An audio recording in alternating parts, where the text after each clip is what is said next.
Hey everyone, welcome back to Drill Coding. In this video, we'll learn about variables in Java. So let's get started. First, let's understand what is a variable. A variable is simply a container that stores data in memory. You can think of it like a box that holds a value, and you can change that value anytime during program execution. In Java, every variable must have data type and a name. We'll understand with the help of code example.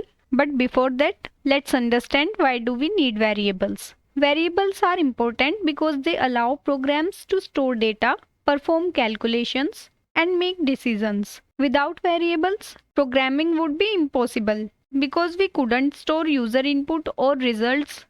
So whenever we declare a variable, we have to declare its data type first, and we already covered data type in our previous video. So data type tells us what kind of data goes inside the variable, and after that we declare variable name, and then we have to initialize it with the value. So value is the actual data that's stored inside the variable.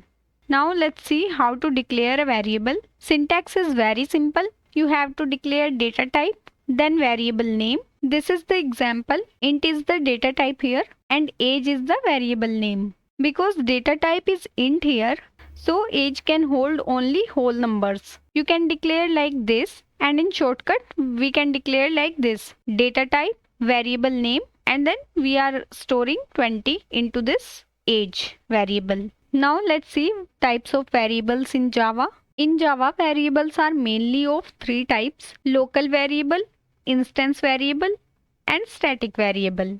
Local variable declared inside a method, and instance variable declared inside a class but outside methods. Static variable declared with static keyword and shared among all objects. Java has some rules for naming variables. Variable names cannot start with a number, they cannot contain space, they can start with a letter, underscore, or a dollar sign. And always remember, Java is case sensitive, so this age and this age are different variables.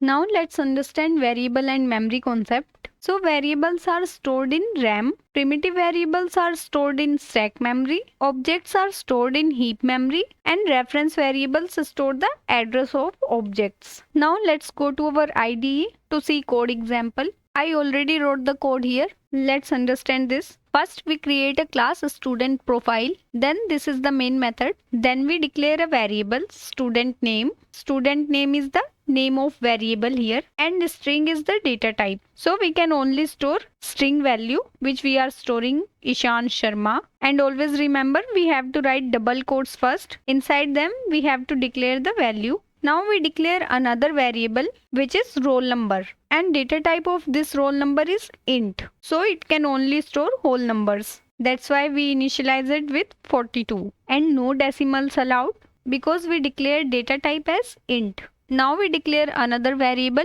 which is attendance percentage. It can be in decimal. That's why we use double as data type so that it can hold decimal values. Now we declare section, and we only need one single letter for section, so we use char. It's lightweight and efficient. Now we declare another variable has paid fees, and we declare data type as boolean, so it can store only true and false, which we given here true.